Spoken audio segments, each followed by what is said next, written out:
بسم اللہ الرحمن الرحیم. چلیں حدیث پڑھیں.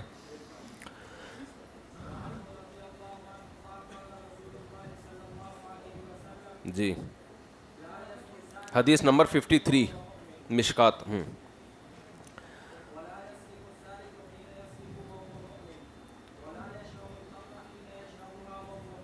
جی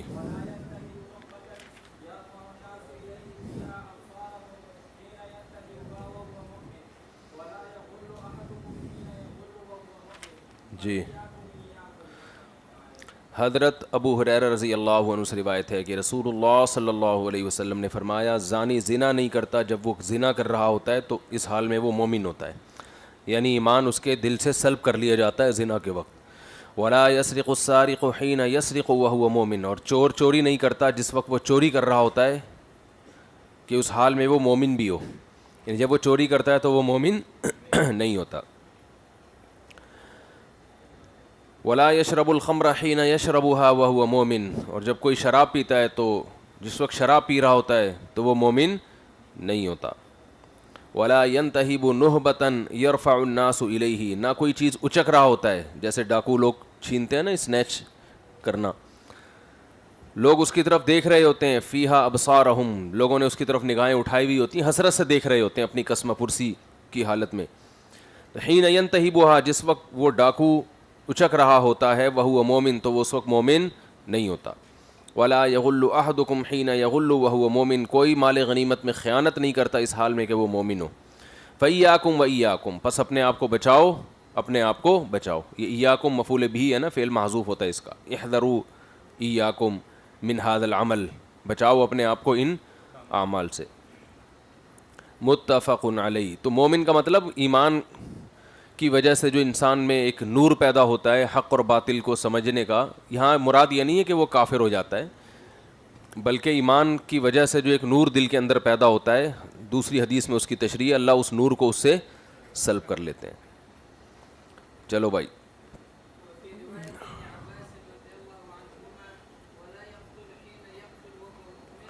عبداللہ بن عباس کی روایت میں یہ بھی ہے کہ جب وہ قتل کرتا ہے تو اس وقت مومن نہیں ہوتا، یعنی جتنے بھی کبیرہ گناہ ہیں اس کے ارتکاب کے وقت انسان ایمان سے نکل جاتا ہے. قال عکرمہ، یہ وہ حدیث آ رہی ہے. عکرمہ ہے، اکرمہ نہیں ہے. ہاں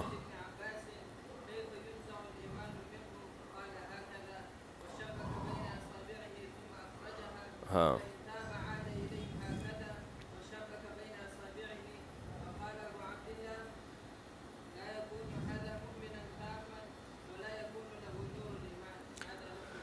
جی. حضرت ابن عباس کی روایت میں ہے کہ جب وہ قتل کرتا ہے تو مومن نہیں ہوتا. حضرت عکرمہ جو عبداللہ بن عباس کے مشہور شاگرد ہیں، یہ یاد رکھیں، ٹھیک ہے نا، یہ جو صحابہ کے شاگرد ہیں نا جو مشہور ان کے نام بھی یاد حدیث کی سند میں جب آئے کریں تو یاد رکھ لیا کریں، ٹھیک ہے نا، کیونکہ علم حدیث کے طالب علم کو یہ پتہ ہونا چاہیے کہ کون سا صحابی کس درجے کا ہے، کون سے تابعی کس درجے کے ہیں. تو حضرت عکرمہ فرماتے ہیں میں نے ابن عباس سے پوچھا کیسے اس سے ایمان سلب کر لیا جاتا ہے، یعنی کیا کیفیت ہے اس کی. قال ھکذا، عبداللہ بن عباس نے فرمایا اس طرح. اور کیا کیا؟ شبک بین اصابعہ، اپنی انگلیوں کو آپس میں ایسے ملایا. ثم اخرجھا، پھر یوں کر لیا. یعنی ایمان انسان سے ایسا چپکا ہوا ہوتا ہے تو جب وہ گناہ کرتا ہے تو ایمان ایسے نکل جاتا ہے اس سے. فإن تاب عاد الیہ ھکذا، اگر وہ سچی توبہ کر لے، اگر وہ توبہ کر لے تو توبہ سے ظاہر ہے جب مطلق بولا جاتا ہے تو فرد کامل مراد ہوتا ہے نا، تو توبہ سے سچی توبہ. اگر پکی ڈھکی کی توبہ کر لے تو واپس لوٹ آتا ہے.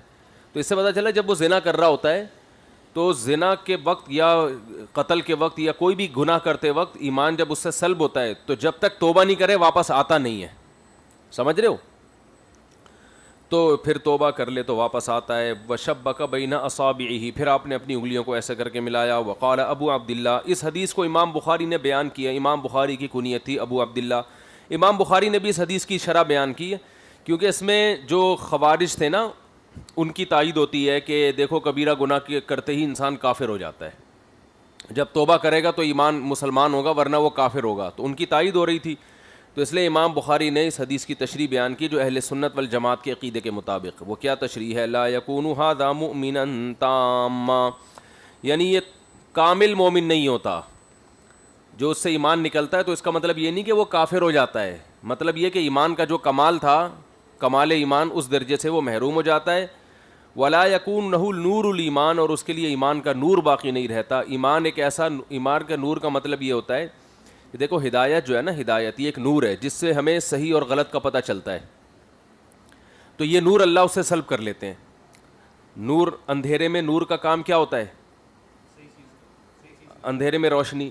تو جس کے پاس ایمان کا نور نہیں ہے وہ صحیح اور غلط کا فیصلہ نہیں کر سکتا. آپ دیکھ لو نا غیر مسلموں کی حالت کیا ہے. یونائٹڈ نیشن میں جتنے لوگ ہیں جو قانون سازی کر رہے ہیں, ایمان کا نور نہیں ہے نا, تو انہوں نے گے میرج کو بھی حلال کر دیا. یعنی جو بالکل ایسا کام جو جانور بھی نہیں کرتا اس کو نیچرل قرار دے دیا. آپ اس سے اندازہ لگاؤ عقل ماتم کرے گی کہ نہیں کرے گی.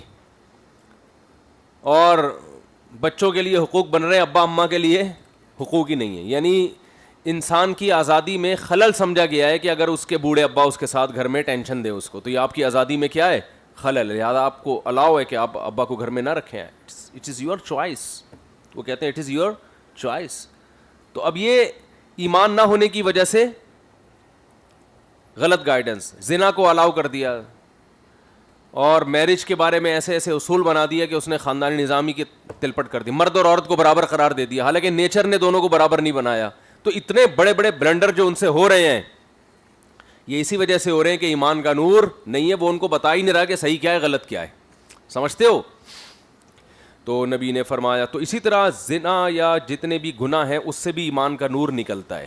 نکلنے کا نقصان کیا ہوتا ہے کہ کبیرہ گناہ کے مرتکب شخص کے لیے بھی صحیح اور غلط کا فیصلہ آسان نہیں ہوتا.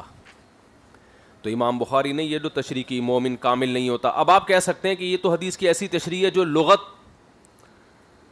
بھائی کسی بھی بات کا ایسا مطلب بیان کرنا کسی بھی کلام کا کہ لغت اس معنی کو متحمل ہی نہ ہو, تو یہ تو جائز نہیں ہے نا. کیا ہو گیا؟ مثال کے طور پر ایک آدمی نے کہا کہ میں نے شیر دیکھا ہے. ایک مثال دے رہا ہوں, میں نے کیا دیکھا ہے؟ شیر دیکھا ہے. آپ نے کہا تم تو چڑیا گھر میں تھے ہی نہیں, انڈا موڑ پہ شیر کہاں سے آ گیا؟ تو آپ کا ایک مرید بیٹھا ہوا تھا, اس نے کہا ہمارے شیخ کی مراد ہے بہادر آدمی. شیخ کی کیا مراد ہے؟ بہادر آدمی. تو لفظ میں اس کا تحمل ہے, شیر کے مجازی معنی بہادر ہی ہوتے ہیں. ہم کہیں گے ٹھیک ہے بھائی, جو بولنے والا ہے وہ جھوٹا نہیں ہے, وہ صادق ہے, تو اس کا یہ مطلب ہوگا. لیکن اتفاق سے اس وقت انڈا مور پہ کوئی بہادر آدمی موجود تھا ہی نہیں, اور آپ نے مثال دی کہ بہادر سے میری مراد ہے فلاں آدمی, حالانکہ وہ ساری دنیا جانتی ہے کہ وہ بہادر نہیں ہے. اب یہ تعویل چلے گی نہیں مارکیٹ میں کہ یار جس بندے کو دیکھا وہ تو اس میں تو بہادری کا عنصر ہی نہیں ہے. اب یہ تعویل مارکیٹ میں چلے گی. اب لوگ بولیں گے یار آپ کے بزرگ نے لمبی چھوڑی ہے. تو اب آپ تعویل کرو کہ ان کی شیر سے مراد تھی گدھا دیکھا ہے, اور وہاں 4 گدھے بندھے ہوئے تھے. تو ہم جواب میں کیا کہیں گے؟ یہ تعویل ایسی ہے کہ لفظ اس کا متحمل بولو نہیں ہے. اب سوال پیدا ہوتا ہے, رسول اللہ صلی اللہ علیہ وسلم تو فرمانے جو زنا کرتا ہے ایمان نکل جاتا ہے, تو معتزلہ اور یہ خوارج تو صحیح کہتے ہیں کہ پھر کافر ہو جاتا ہے, اور امام بخاری اس کی تعویل کر رہے ہیں. امام بخاری جو تعویل کر رہے ہیں وہ امام بخاری نہیں کر رہے, وہ اس سے پہلے جتنے مجتہدین, تابعین, صحابہ سب یہی تعویل کرتے تھے کہ اس سے مراد ہے کامل ایمان. سمجھتے ہو؟ تو ایمان سے کمال ایمان کیسے مراد لے لیا؟ تو عرف میں لیا جاتا ہے, عرف میں لیا جاتا ہے. اس کی میں نے شروع میں بھی آپ کو مثال دی تھی. دیکھو مالدار کسے کہتے ہیں؟ پیسہ والا, ٹھیک ٹھاک کروڑ پتی آدمی کو مالدار کہا جاتا ہے. آپ میں سے بہت سارے لوگ کیا ہیں؟ مالدار ہوں گے. غریب مسکین, میرا خیال ہے کچھ طلبہ مالدار بھی ہیں. لیکن جو غریب مسکین ہے اصولی طور پر تو مالدار وہ بھی ہے. 2-4 روپے تو اس کے پاس بھی ہوں گے, کم از کم ایک کرتا پاجامہ تو اس نے پہنا وہی ہے نا, کچھ نہیں تو ناڑا ہی اپنا ہوگا, وہ بھی تو مال ہے یا نہیں ہے؟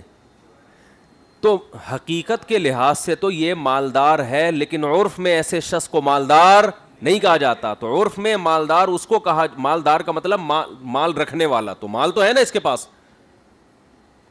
تو ایک ٹوپی کیوں نہیں ہے, ایک چشمہ کیوں نہیں ہے, مالدار ہو گیا. ایک زاربند بھی ہو تو مالدار ہو جاتا ہے انسان اس سے. لیکن عرف میں ایسے مالدار کو مالدار نہیں کہتے جب تک معتد بھی ہی مال نہ ہو. تو نبی صلی اللہ علیہ وسلم کی حدیث کا مطلب یہ ہوا کہ ایماندار اسے کہا جائے گا جس کے پاس معتد بھی ایمان ہو, اور معتد بھی ایمان وہ ہوتا ہے جو آپ کو کبیرہ گناہوں سے بچاتا ہے. اگر آپ کبیرہ سے نہیں بچتے تو مالدار حقیقت ایماندار حقیقت کے لحاظ سے تو ہیں, اس لیے کہ ایمان تو ہے نا اللہ رسول پہ آخرت پر بھی ہے, لیکن عرف میں یہ اس قابل نہیں ہے کہ اس کو ایماندار کہا جائے. تبھی ایسے شخص کو عرف میں بھی ہم بے ایمان کہتے ہیں, حالانکہ بے ایمان کا مطلب تو کافر ہو گیا.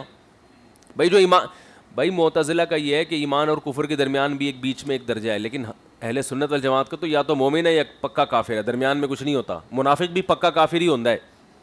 میرے کو پنجابی آ گئی ہے, منافق بھی کیا کی ہوتا ہے, پکا کافر ہی ہوتا ہے. تو یہاں مراد یہی ہے, حدیث میں اس طرح کے لوگوں کو جو کافر کہا گیا یا یہ کہا گیا کہ ایمان نہیں ہے, تو اس سے مراد معتد بھی ایمان نہیں ہے, یہ آدمی اس قابل نہیں ہے کہ اس کو مومن کہا جائے. باقی حقیقت ماہیت کے لحاظ سے یہ مومن ہے, اس پر اسلام کے احکام جاری ہوں گے, نکاح اس کا باقی رہے گا, حج اس کا باطل نہیں ہوگا, ارتداد والے حکام اس پہ جاری نہیں ہوں گے, اس کا جنازہ پڑھایا جائے گا وغیرہ وغیرہ.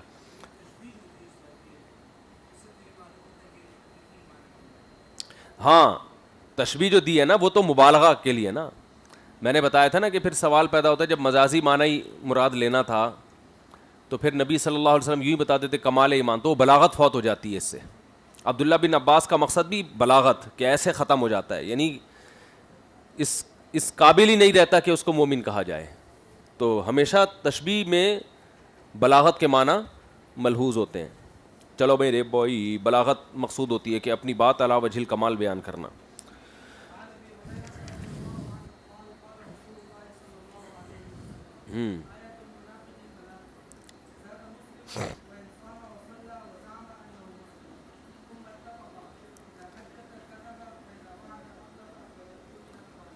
حضرت ابو ہریرہ حدیث نمبر 55, حضرت ابو ہریرہ رضی اللہ عنہ سے روایت ہے, رسول اللہ صلی اللہ علیہ وسلم نے ارشاد فرمایا مومن کی 3 نشانیاں ہیں, منافق کی 3 نشانیاں. میں نے بتایا حدیث میں جب 3 کا لفظ آتا ہے تو صرف 3 نہیں ہوتا, مفہوم مخالف کا اعتبار نہیں ہوتا, 4 بھی ہو سکتی ہیں, 10 بھی ہو سکتی ہیں, 100 بھی ہو سکتی ہیں. تو یہ جو 3 کا عدد حدیث میں آتا ہے تو اس کا مطلب یہ ہوتا ہے کہ یہ 3 یاد کر لو جو بیان کر رہا ہوں آگے, کیونکہ عدد کے ساتھ کسی چیز کا یاد کرنا آسان. جب لیبل لگایا جاتا ہے نا 3 یا 4 یا 5, تو اس لیبل کے بعد وہ علامتیں یا وہ بات جو حدیث میں نمبر لگا کے بیان کی جا رہی ہے اس کا یاد کرنا آسان ہوتا ہے. اسی سے وہ مسئلہ بھی حل ہو گیا ایصال ثواب والا کہ اذا مات ابن آدم انقطع عملہ الا من 3, کہ انسان کا جب موت واقع ہوتی ہے تو اس کا عمل ختم سوائے 3 چیزیں. تو اہل حدیث اس 3 کی عدد پہ اٹکے رہتے ہیں کہ بس 3 چیزیں ہو سکتی ہیں, کچھ اور نہیں ہو سکتا. وہ 3 کی عدد پہ نا اٹکے ہوتے ہیں کہ حدیث میں آتا ہے 3 چیزیں جاری ہوتے ہیں, صدقۃ جاریہ جو صدقہ جاریہ کیا اس نے, ولد صالح یدعو له نیک اولاد جو دعا کرے, او علم ینتفع بہ علم جس سے فائدہ اٹھایا جائے. تو اس کے علاوہ وہ اہل حدیث بولتے ہیں کچھ بھی نہیں ہے. 3 حدیث میں آتا 3. تو میرے ساتھ بھی اہل حدیث کا ایک ٹاک میں نا تھوڑا سا گپ شپ ہوئی, تو وہ یہ قاری خلیل الرحمان ہے نا ان کے اہل حدیث کی, تو یہ اسی پہ اکثر کر 3 چیزیں. میں نے کہا بھائی حدیث کا جو مزاج سمجھتا ہے اس کو پتہ ہوتا ہے حدیث میں 3 کا مطلب 3 نہیں ہوتا. حدیث کا مطلب جو بھی اس ٹائپ کی چیز ہوگی اس سب کا ثواب ملے گا. تو اس سے یہ پتہ چل رہا ہے اس حدیث سے کہ انسان جب دنیا سے جاتا ہے تو اس کے عمل کرنے کا تو دروازہ بند ہوتا ہے, عمل کے ثواب کا دروازہ بند نہیں ہوتا. یعنی اس کا جو عمل ختم ہو گیا نا, ختم کا مطلب حدیث سے ثابت ہوتا ہے کہ یہ ہے کہ اب وہ خود کوئی عمل نہیں کر سکتا, دوسرا اس کے لیے عمل کر سکتا ہے. تو یہ 3 تو محض ایک علامت کے طور پہ بیان کی گئی ہیں, مطلب یہ کہ اس کے بعد بھی اب اس کو فائدہ پہنچے گا. تو وہ پھر دوسری حدیث میں آتا ہے کہ ماں کے لیے صدقہ کرنے کا تذکرہ, ان امی توفیت عنی. ایک صحابیہ نے عرض کیا یا رسول اللہ میری ماں کا انتقال ہو گیا, افاتصدق عنہا, میں اس کی طرف سے صدقہ کر سکتی ہوں؟ آپ نے فرمایا ہاں کرو. تو اس سے پتہ چل رہا ہے صدقے کا ثواب جو دوسرا کرے گا اس کا ثواب بھی اماں کو, بولتے کیوں نہیں, پہنچے گا. تو وہ بھی ثواب پہنچے گا. تو اس سے اب وہ بھی صدقے کا تذکرہ ہے, وہ بھی ایک سائن ہے, علامت ہے. صدقہ ایک نیکی ہے. نیکی اصول فقہ میں یہ بات لکھی ہوتی ہے, کیونکہ یہ لوگ تو اصول فقہ ان کا تو اصول فقہ ہی نہیں ہے نا, بس کہیں کہاں سے کہیں کہاں سے. اصول فقہ میں یہ بات ہے کہ شریعت کے احکام میں اصل یہ ہے کہ معلول بعلہ ہوتے ہیں جب تک کہ تخصیص کی کوئی دلیل نہ ہو. حدیث میں جو بھی حکم ہوگا نا اس کا مطلب صرف وہ نہیں ہے, بلکہ اس جیسے تمام اس کے نظائر اور اس کی مثالیں اس میں داخل ہیں. دلیل اس کی فقہا یہ دیتے ہیں کہ اسلام قیامت تک کے لیے آیا ہے. آپ صلی اللہ علیہ وسلم ہمیں جزیات سکھا کے نہیں گئے ہیں, بلکہ جزیات کے ضمن میں کلیات سکھا کے گئے ہیں. جس دین میں کلیات سکھائے جائیں گے نا, وہ قیامت تک چل سکتا ہے. اصول سکھائے جائیں, کہ جزیات تو کروڑوں آتی رہیں گی نا بعد میں, تاکہ ان اصول کی روشنی میں آپ ہر جزیہ کا حکم معلوم کر سکیں.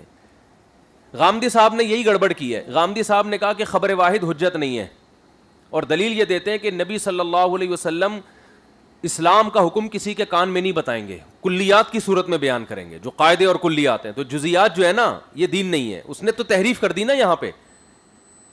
جو ہزاروں احکام ہیں شریعت کے, جو جزیات ہیں جو خبر واحد سے ثابت ہیں, ان سب کا انکار کر دیا.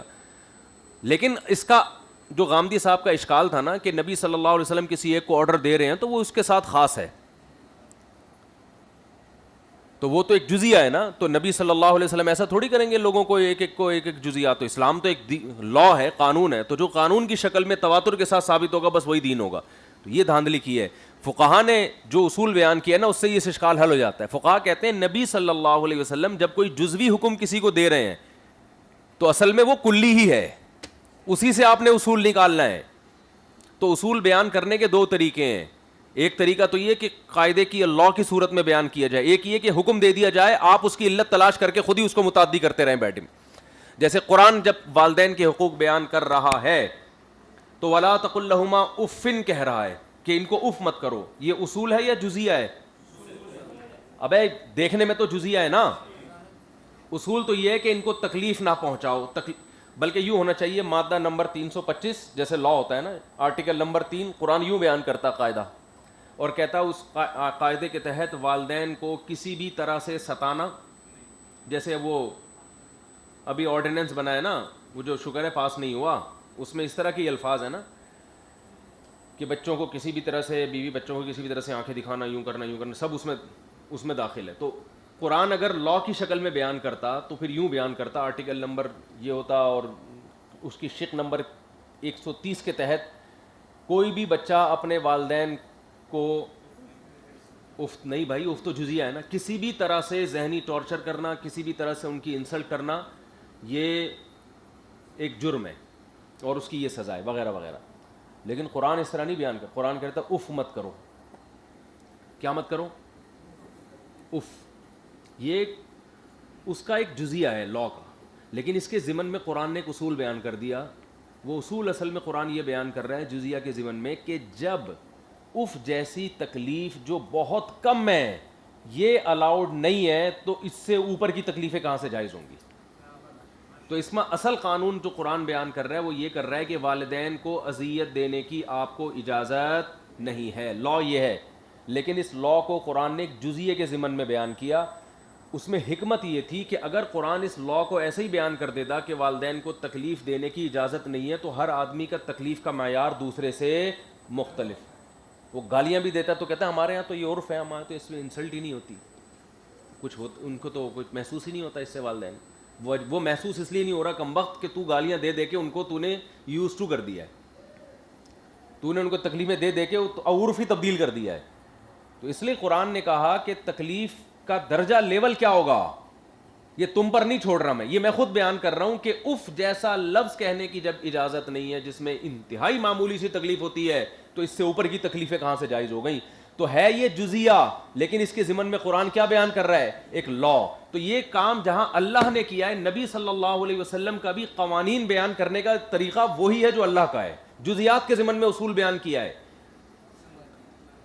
تو یہ جو حدیث میں آتا ہے نا کہ صدقہ کرنا جائز ہے ماں کے لیے, تو ماں سے مراد ماں نہیں ہے, باپ کے لیے بھی جائز ہے. اب کوئی اہل حدیث علماء سے پوچھے کہ حدیث میں تو آتا ہے ماں کے لیے صدقہ کرو اور تم باپ کے لیے کر رہے ہو,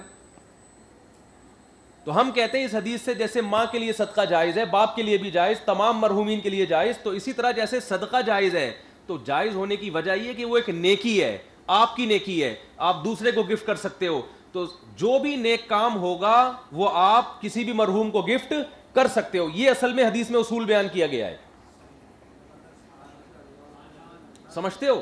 تو اس میں احناف کا جو مذہب ہے نا, یہ سال ثواب جائز ہے, یہ بہت طاقتور ہے. البتہ اس پہ ایک بہت بڑا اشکال ہوتا ہے جو میں بہت عرصے سے پریشان تھا کہ اس اشکال کا جواب مجھے نہیں کہیں ملتا تھا. وہ یہ کہ اسلاف سے یہ ثابت کیوں نہیں ہے. صحابہ کرام سے. بھائی صحابہ کرام سے یہ بولو نا ثابت کیوں نہیں ہے کہ مرحومین کے مرنے کے بعد کسی نے کسی کے لیے ایصال ثواب کیا ہو؟ یہ بہت بڑا اشکال ہوتا ہے. حضرت عمر نے ابو بکر کے لیے کیا ہو, حضرت عثمان نے حضرت عمر کے لیے, فلانے نے فلانے کے لیے کیا ہو. اس اشکال کے دو جواب ہیں, ایک تحقیقی ایک الزامی. میں نے مجھے نہیں اس کا جواب کہیں ملا, پھر اللہ نے خود ہی کھوپڑی میں ڈالا. اس کا جواب یہ ہے, ایک تحقیقی ایک الزامی. پہلے تحقیقی دوں گا کہ ایصال ثواب ایک ایسا عمل نہیں ہے, اس کا تعلق ہے نیت سے. آپ نیت کر لیتے ہو یا اللہ یہ میں صدقہ فلاں کے لیے کر رہا ہوں, یہ میں نیکی فلاں کے لیے. صحابہ کا وہ عمل تو ہمارے سامنے آ سکتا ہے جس کو کوئی بیان کرے. جو دل کا عمل ہے وہ ہمارے سامنے کون بیان کرے گا؟ کسی صحابی نے کسی اپنے ابا کے لیے کوئی دل میں نیت کی ہو کہ میں یہ تلاوت کر رہا ہوں, میں یہ نیکی کر رہا ہوں, تو اس کو بیان کون کرے گا؟ یہ تو دل کا عمل ہے نا. جبکہ وہ جو نبی صلی اللہ علیہ وسلم نے قبر پہ ہری ٹہنی رکھی تھی اور مردے کو عذاب نہیں ہو رہا تھا اس سے, اس میں ہم یہ کہتے ہیں کہ ہری ٹہنیاں رکھنا سنت اس لیے نہیں ہے کہ کسی صحابی نے نہیں رکھا, اس لیے کہ رکھا ہوتا تو وہ تو نظر آتا ہے نا, بیان کیا جاتا. جبکہ دل صحابی کا نیکی تو نظر آ رہی ہے, دل میں نیت کیا یہ نظر نہیں آ رہا ہوتا. دوسرا الزامی جواب اس کا یہ ہے کہ اس دلیل کو اگر دیکھا جائے تو پھر صدقہ کرنا بھی ناجائز ہونا چاہیے ماں باپ کے لیے, کیونکہ ہمارے پاس کوئی حدیث نہیں ہے کہ کسی صحابی نے کسی کے مرنے کے بعد ان کے لیے صدقہ کیا ہو, سوائے اس حدیث کے جو ہم نے بیان کیا, جو حدیث مرفوع ہے. پھر اس حدیث سے تو صدقہ بھی کیا ہو جائے گا؟ ناجائز ہو جائے گا. کیونکہ آپ دکھاؤ, اہل حدیث تو یہ کہتے ہیں نا کہ صدقہ جائز ہے ماں باپ کے لیے, تو دکھاؤ حضرت عمر نے یا حضرت علی نے, یا چلو ان کے تو والدین کے ایمان کی بڑی بحث ہوتی ہے کہ مومن تھے یا نہیں تھے, تو اور بہت سارے صحابہ جن کے والدین مسلمان تھے, یا والدین نہیں 2 صحابہ مسلمان تھے, تو کس نے کس کے لیے صدقہ کیا ہے؟ کہیں بھی ہمیں نہیں ملتا. تو جو اس کا جواب ہے وہ اس کا جواب. تو وہ جب آپ حدیث سے ثابت کرتے ہو تو اسی حدیث سے ہم دیگر چیزوں کا ایصال ثواب بھی ثابت کرتے ہیں. سمجھتا ہے بات کو کہ نہیں سمجھتا ہے؟ تیسری بات, اگر آپ فرض کر لیں وہ صدقے والی حدیث پر آپ نہیں مانتے اس کو, تو یہ جو حدیث ہے نا کہ جب انسان مر جاتا ہے تو 3 چیزیں اس کو فائدہ پہنچاتی ہیں, ایک صدقہ جاریہ, ایک علم, اور ایک اولاد جو دعا کرے. تو میں نے بتایا 3 میں محصور نہیں ہے, یہ تو حدیث کا عنوان ہوتا ہے. لیکن اگر آپ اس کو 3 میں ہی فرض کر لو تو ولد صالح یدعو لہ میں یہ بھی داخل ہے. دعا جائز ہے, تو دعا میں ہر قسم کی دعا, تو دعا میں یہ دعا بھی ہو سکتی ہے کہ اے اللہ میں نے جو یہ نیک کام کیا ہے تو اس کا ثواب میرے ابا کو پہنچا دے. یہ بھی ایک دعا ہے یا نہیں ہے؟ تو یہ کیوں فائدہ نہیں پہنچائے گی؟ جب اولاد دعا کرے گی تو دعا میں ایصال ثواب بھی حقیقت میں دعا ہی ہے کہ اللہ میں نے جو یہ نیکی کی ہے اس کا ثواب کس کو چاہیے؟ میں چاہتا ہوں میرے ابا کو پہنچ جائے. تو یہ بھی دعا ہے, تو یہ کیوں قبول نہیں کرے گا اللہ تعالیٰ؟ دوسری بات یہ کہ احناف نے, اچھا اس میں دونوں طرف بعض فقہا اسی کے قائل ہیں جس کے اہل حدیث قائل ہیں کہ نہیں بس صدقے کے علاوہ کسی چیز کا ثواب نہیں پہنچتا. لیکن اس میں احناف نے ان دلائل کی بیس پر جو ترجیح دی ہے نا کہ ہر نیکی کا ثواب پہنچتا ہے, اس کی دو وجوہ ترجیحات ہیں. ایک تو دلائل کی دنیا میں یہ پاورفل مذہب ہے, دوسرا اقرب الی رحمت اللہ ہے, یعنی اللہ کی رحمت کے زیادہ قرین قیاس ہے. اگر آپ ایصال ثواب کے قائل نہیں ہوتے تو اللہ کی رحمت کو آپ کیا کر رہے ہیں؟ محدود کر رہے ہیں. مردے کو مخصوص قسم کے فائدے پہنچا رہے ہیں اور چند فائدوں کے قائل نہیں ہیں. تو ہم اللہ کی رحمت کو اگر وسعت دیں آپ, تو اللہ کی رحمت کی وسعت کا تقاضا بھی یہ ہے کہ ایمان کی حالت میں جو دنیا سے گیا ہے تو اگر اس کو باقی بعد کے لوگوں کی نیکیوں کا ثواب مل رہا ہے تو اس میں گورنمنٹ کی طرف سے کوئی پابندی ہونی نہیں چاہیے. اللہ کی رحمت سے بھی یہی ہے کہ اللہ تو چاہتا ہے کہ ایمان والوں کو زیادہ سے زیادہ نوازے, اور اگر آپ اسے باؤنڈ کر دیتے ہیں کہ نہیں ثواب ملتا, تو اس میں مردے کا کیا ہے؟ نقصان ہے. اس کو صرف دعا ہی کا ثواب ملے گا, باقی کچھ بھی نہیں ملے گا. تو ہم کہتے ہیں کہ اللہ کی رحمت کے جو دلائل ہیں نا قرآن مجید میں وہ اتنے زیادہ ہیں اور قرآن و سنت میں کہ رحمت اس کے غضب پہ حاوی ہے. تو احناف آپ کو پتہ ہے علت مؤثرہ کو ترجیح دیتے ہیں, وہ علت جو قرآن و سنت سے میچ کھاتی ہو اس کو زیادہ ترجیح دیتے ہیں. تو احناف نے جو قول کیا ہے کہ ایصال ثواب ہر نیکی کا پہنچتا ہے, اس وہ مزاج شریعت کے زیادہ قریب ہے. مزاج شریعت. مزاج شریعت کیا؟ اللہ کی رحمت کو غالب رکھو. مزاج شریعت اس کی مثال ہے وہی جو آپ نے حسامی میں پڑھا ہے اصول فقہ کہ میاں بیوی میں ایک شخص دونوں میں سے ایک مرتد ہو گیا. ادھر توجہ رکھو بھائی, کیا ہو گیا؟ میاں بیوی میں ایک مرتد ہو گیا تو احناف کیا میاں بیوی میں دونوں کافر تھے, ایک مسلمان ہو گیا تو امام شافعی کا مذہب یہ کہ نکاح فوراً ٹوٹ جائے گا. امام احمد بن حنبل اور امام حنیفہ کا مذہب ہے کہ نکاح نہیں ٹوٹے گا بلکہ شوہر پر اسلام کو پیش کیا جائے گا. وہ اگر اسلام قبول کر لے تو نکاح باقی ہے, اسلام قبول نہ کرے تو پھر اس کے نکاح کو عدالت ختم کرے گی. وجہ کیا ہے؟ ہم کہتے ہیں دونوں کافر تھے, دونوں میں سے ایک اگر مسلمان ہو گیا اور آپ کہتے ہیں نکاح ٹوٹ گیا, اس کا مطلب اسلام نکاح توڑ رہا ہے, حالانکہ اسلام تو رشتے جوڑنے کا ذریعہ ہے. اب یہ مزاج شریعت کیا ہے؟ مزاج شریعت توڑ ہے یا جوڑ ہے؟ جوڑ ہے. آپ کہہ رہے ہیں جو پہلے کافر تھے تو دونوں میاں بیوی تھے, واہ بھائی واہ, بڑی ہنسی خوشی زندگی, ایک نے اسلام قبول کر کے اتنا بڑا جرم کیا کہ طلاق ہو گئی. یہ نہیں ہوتا, نہیں یہی بات سمجھ. تو ہم یہ کریں گے کہ عدالت اسلام پیش کرے گی. اب جو اسلام کا انکار کرے گا نا تو اسلام کے انکار کو ذریعہ بنایا جائے گا ان کے نکاح کو توڑنے کا. تو بعض علتیں ایسی ہوتی ہیں جو مزاج شریعت کے قریب ہوتی ہیں, تو انکار کرے گا پھر ہم کہیں گے نکاح اس کا عدالت, کیونکہ مسلم اور کافر رہ نہیں سکتے اکٹھے, تو اباء عن الاسلام کو ذریعہ بنا. تو یہاں بھی یہی ہے کہ اللہ کی رحمت کی وسعت کا جو تقاضا ہے وہ یہ ہے کہ اس کو محدود نہ کیا جائے صدقے پہ. ایک وجہ یہ. دوسرا یعنی تین وجوہات ہو گئی احناف کے مذہب کی وجہ ترجیح کی, حنفیہ کے مذہب کی. پہلی وجہ دلائل کی قوت جو میں نے آپ کے سامنے بیان کی. دوسری وجہ مزاج شریعت کے زیادہ قریب ہے. تیسری وجہ نیکی کی لوگوں کو ترغیب اس بہانے زیادہ ہو جائے گی. جب آپ کو بہت سے لوگ اپنے معاملے میں اتنے حریص نہیں ہوتے, اپنے باپ دادا کے معاملے میں محبت میں بڑے حریص ہوتے ہیں, وہ نیکی اس لیے نہیں کرتے کہ ہم جنت میں جائیں, لیکن ابا سے اتنا عشق ہوتا ہے, اماں سے ہوتا ہے, کہتے ہیں یار ساری زندگی ان کی خدمت نہیں کی, چلو اب ان کے لیے یہ نیکیاں کرو. تو نیکی معاشرے میں کیا ہوگی؟ پروموٹ. اچھے کام کا ہی ثواب پہنچا ہے, چرس پینے کا تھوڑی ثواب ملے گا ابا کو. تو ویسے نیکی نہیں کرتا تھا, کم بخت ابا دادا نانا نانی دادی کے ثواب پہنچانے کے بہانے نیکی کرے گا, تو نیکیوں کو معاشرے میں کیا ہوگا؟ فروغ.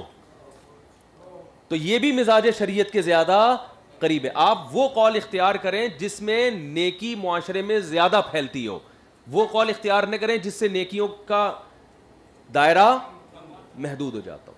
سمجھتے ہو بات؟ تو اس بہانے لوگ قرآن پڑھ لیں گے, اس بہانے لوگ اور زیادہ صدقہ خیرات کر لیں گے, اس بہانے لوگ قربانی کر لیں گے, زیادہ قربانی کر لیں گے. لوگ کر رہے ہوتے ہیں نا, ایک میری طرف سے ایک ابا کی طرف سے بھی یہ بکرا, ٹھیک ہے نا. مجھے یاد ہے وہ ایک بچڑا ہم نے ذبح کیا تو 2 حصے پورے نہیں ہو رہے تھے, تو میرے جیسے کنجوس آدمی کو بھی اللہ نے ہمت دے دی. میں نے کہا یار میرے والدین کی طرف سے 2 حصے تو ہو جاتا ہے. اگر یہ سال ثواب کے ہم قائل نہ ہوتے تو میں تو نہیں وہ 2 حصے کرتا, میں کہتا بھائی جاؤ. تو ہماری 3 قربانیاں ہو گئی, ایک اپنی ہو گئی, 2 ابا اماں کی طرف. اور اس کے بعد اللہ نے پھر توفیق دی کہ ہم نے کہا ہر سال ہم کہتے ہیں چلو ایک ابا ایک, عموماً ہمیشہ نہیں لیکن عموماً پھر ایک دفعہ انسان عمل کر لیتا ہے تو پھر ہاتھ بھی کھلتا ہے نا اس کا. پھر کوشش یہی ہوتی ہے ہر سال یار ایک ابا اماں کی طرف سے بھی کر لیں. آخری بات اس میں, کیونکہ یہ مسئلہ ایصال ثواب سے متعلق ہے, اب جہاں ایصال ثواب کا مسئلہ آئے گا وہاں میں یہ اس کو ڈیٹیل میں بیان نہیں کروں گا. یہ یہی کمپلیٹ ہو گیا ایصال ثواب کا مسئلہ, تاکہ ہمارا وقت بچے نا, ہم نے کتاب ختم بھی کرنی ہے. احناف اس کے قائل ہیں ہر نیکی کا ثواب ملتا ہے. اب اس میں پھر حنفیہ کا خود اختلاف ہے کہ تقسیم ہو کے ملتا ہے یہ سب کو پورا پورا ملتا ہے.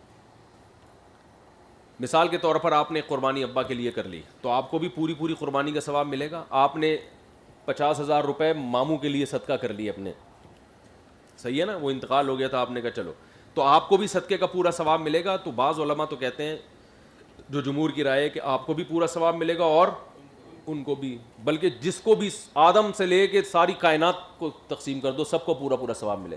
لیکن دوسرا قول بھی ہے, دلائل کی دنیا میں یہ دوسرا قول زیادہ راجح ہے, لیکن احناف اس قول کو اس لیے بیان کرتے ہیں کہ اللہ کی رحمت وسیع ہو جاتی ہے اس میں. لیکن دلائل کی دنیا میں دوسرا قول زیادہ راجح ہے کہ پھر اس میں آپ کو ثواب نہیں ملے گا بلکہ جس کے لیے نیکی کر رہے ہیں اس کو ملے گا. آپ کو نیکی پہنچانے کا ثواب ملے گا. محدود تو ہو رہا ہے لیکن دلیل کے لحاظ سے یہ قوی ہے, کیونکہ حدیث میں آتا ہے افاتصدق عنہا, کیا میں ان کی طرف سے صدقہ کر لوں, تو اٹ مینز یہ صدقہ میری طرف سے نہیں ہو رہا, ان کی طرف سے, ان کو ملے گا. مجھے صدقہ مجھے جو ہے نا ان کی طرف سے صدقہ کرنے کا ثواب ملے گا. یعنی یہ بھی تو ہے نا, اپنے ماں باپ کی خدمت کا بھی تو کوئی ثواب ہوتا ہے نا, تو خدمت صدقہ کی صورت میں بھی ہوتی ہے. بہرحال دونوں قول ہیں اس میں. آپ پہلا قول ایسا ہے کہ جو وہ عملی زندگی میں وہ کھوپڑی میں آتا ہی نہیں ہے, اس لیے کہ جب بغیر تقسیم کے سب کو پہنچ رہا ہے تو پھر ابا دادا کی قید کیسی؟ پھر تو بولو اللہ جتنے انسان دنیا سے گزر گئے, جتنے ہیں, جتنے آئیں گے, جتنے موجود ہیں, سب کو ثواب. تو پھر یہ تکلف کی کیا ضرورت ہے کہ ابا کو, اماں کو, نانا کو, چاچا کو؟ پھر تو آپ پر اعتراض ہوگا کہ جب سب کو پورا پورا مل رہا ہے اور تیرا کچھ جا بھی نہیں رہا, تیرا دھیلا خرچ نہیں ہو رہا, تو یہ بولنے میں, اور تجھے بھی پورا پورا مل رہا ہے تو یہ بول دے سب کو سب کی طرف سے, ختم. تو یہ پھر عجیب سا مسئلہ ہو جائے گا. تو اس لیے میرا جو رجحان ہے نا احقر کا, وہ اسی طرف ہے, اور اس میں بہت بڑے بڑے فقہا کی رائے بھی ہے. خود ہمارے ہی قریب کے اکابر میں سنا ہے, حضرت مولانا رشید گنگوہی کی بھی یہی رائے تھی, لیکن ابھی میں نے کہیں پڑھا نہیں ہے, ان کے بارے میں سنا ہے کہ یہ ثواب, لیکن ابھی اوتھینٹک بات نہیں ہے.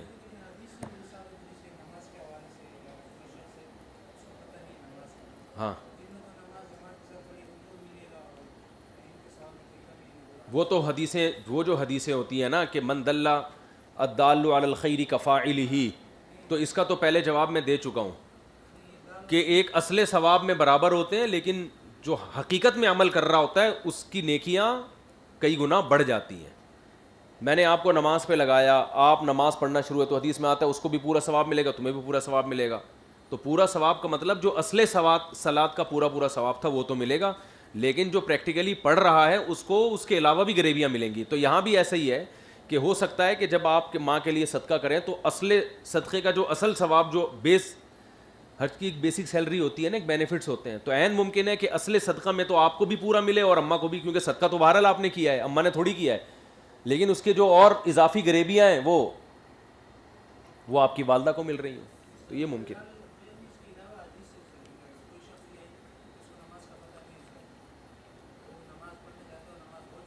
ہاں وہ تو نیت پر ہے نا, وہ تو نیت کی بحث میں بیان کیا ہے, وہ تو نیت کی بحث میں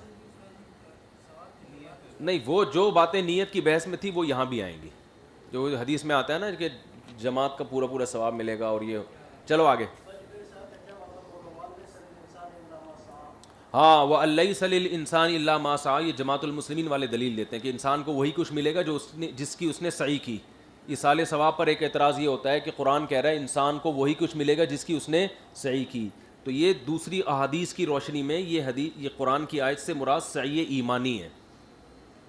ایک آدمی کے ایمان کا دوسرے کے کو فائدہ نہیں ہوگا. یہاں سعی سے مراد عمل کی سعی نہیں ہے بلکہ ایمان کی, کیونکہ مشرکین کا یہ عقیدہ تھا کہ ہم اگر مر بھی گئے کفر میں تو وہ بخشوا دے گا ہمیں, فلاں بخشوا دے گا. تو اللہ نے فرمایا کہ ایمان کی جو کوشش ہے اس میں دوسرے کی کوشش آپ کو فائدہ نہیں پہنچا سکتی. ایک آدمی کا ایمان کسی کافر کو فائدہ نہیں پہنچا سکتا, یہ مطلب ہے. اور دوسرا یہ مطلب مفسرین نے بیان کیا ہے. صحیح سے صحیح, یہ ایک تعویل کی گئی ہے اس آیت میں کہ صحیح سے صحیح ایمانی مراد ہے. وہ لیس للانسان الا ما سعى, کہ آپ ایمان والی جو کوشش ہے, آپ اگر ایمان لاؤ گے تو آپ کو فائدہ ہوگا, دوسرے کا ایمان آپ کو نہیں بخشوا سکتا اگر آپ مومن نہیں ہو. دوسرا مفہوم اس کا یہ بیان کیا گیا ہے کہ آپ کو وہی کچھ ملے گا جو آپ نے کیا, یعنی آپ کا کیا آپ کے سامنے آئے گا, تو جب دوسرے نے آپ کے لیے کیا تو وہ اس کا کیا ہے کہ نہیں ہے, تو اس کے سامنے آئے گا. اور اس کے سامنے کیا آنا تھا کہ میں نے یہ عمل دوسرے کے لیے کیا ہے, تو میرا سامنے آنا یہی ہے کہ دوسرے کو ثواب ملے اس کا. ٹیکنیکل بات ہے, نہیں سمجھ میں آئی؟ دیکھو ایک مثال ہے, میں نے اپنے مرحوم والدین کے لیے کوئی نیکی کی, صدقہ کیا, 10,000 روپے صدقہ کیے, اور میں نے اللہ سے دعا کی کہ اس کا ثواب کس کو ملے, میرے والد کو. میں نے یہ دعا کی, تو قرآن کہہ رہے تمہیں وہی ملے گا جس کی تم نے کوشش کی. تو میں نے کوشش کس کی تھی کہ میرے ابا کو ثواب پہنچے, تو مجھے وہ ملنا چاہیے کہ نہیں ملنا چاہیے؟ وہ تو ملے گا نا جو میں نے کیا ہے. تو میں نے تو کیا یہی ہے کہ اس کا ثواب کس کو بھیجنا ہے, ابا کو بھیجنا ہے. تو اس لیے فقہا یہ بھی بیان کرتے ہیں اس آیت کی روشنی میں, مفسرین, کہ اس دوسری احادیث کی روشنی میں, یہ تعویل برائے تعویل نہیں ہے, یہ دوسرے دلائل کی روشنی میں تعویل ہے. کیونکہ اس آیت کو اگر آپ اپنے عموم پر رکھو گے پھر تو شفاعت کی بھی نفی ہوگی جو قرآن سے ہی ثابت ہے. پھر تو شفاعت کی تمام قسمیں کیا ہو جائیں گی, کالعدم ہو جائیں گی. حالانکہ قرآن خود شفاعت کا قائل ہے کہ سفارش ہوگی. لا یشفعون الا لمن ارتضی، کوئی سفارش نہیں کرے گا مگر اس کی جس کی اللہ اجازت دے گا. تو سفارش تو دوسرے کے عمل کا آپ فائدہ اٹھا رہے ہو نا, سمجھتے ہو؟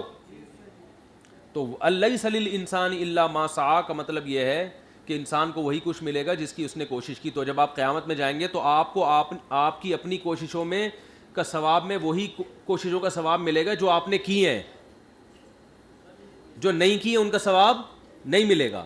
اور دوسرے کی جو کوشش کا ثواب آپ کو مل رہا ہے وہ ضمناً مل رہا ہے, وہ آپ کی وجہ سے نہیں. دوسرے کی کوشش کا ثواب میں یہ بات داخل تھی کہ وہ اس کو ملے, آپ کو ملے, وہ کسی اور وجہ سے مل رہا ہے آپ کو.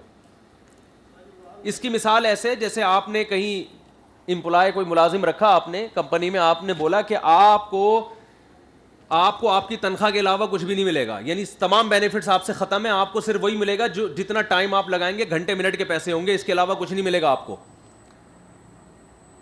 اور مہینے کے بعد آپ کو ایک مٹھائی کا ڈبہ بھی پیش کیا جا رہا ہے. وہ کہے گا بھائی آپ نے تو کہا تھا میں جتنی حاضریاں ہوں گی اسی حساب سے پیسے ملیں گے, ایک ایک منٹ کی تنخواہ کٹے گی اگر میں لیٹ آتا ہوں, تو میری تو اس حساب سے 30,000 تنخواہ بنتی ہے, آپ یہ مٹھائی کا ڈبہ کہاں؟ تو کہیں گے یہ تو فلاں صاحب گفٹ دے کے گئے ہوئے تھے آپ کو, اس کا اس اجرت سے کوئی تعلق, بولو اس تنخواہ سے کوئی تعلق نہیں, یہ غریبیاں ہیں, یہ تو وہ صاحب تھے ان کا اصرار تھا. تو آپ کا جتنا عمل ہے اس کا ترازو میزان کے ترازو میں وہ لا کے لاد دیا جائے گا, اس میں کمی بیشی نہیں ہوگی, گھنٹے منٹ کے پیسے اس میں کٹیں گے آپ کے. لیکن جب مزید نیکی آئیں گی تو آپ بولو گے یہ کہاں سے؟ بولیں گے بھائی یہ آپ کا عمل نہیں ہے, یہ وسیم بھائی نے آپ کے لیے گفٹ بھیجا, یا آپ کے فلاں بچے نے آپ کے لیے گفٹ بھیجا. کہہ رہے ہیں وسیم بھائی کون ہے؟ پھر اگلے ہفتے بتائیں گے, اگلے بلیٹن میں انشاءاللہ. لائن پہ رہیے گا, اپنا خیال رکھیے گا.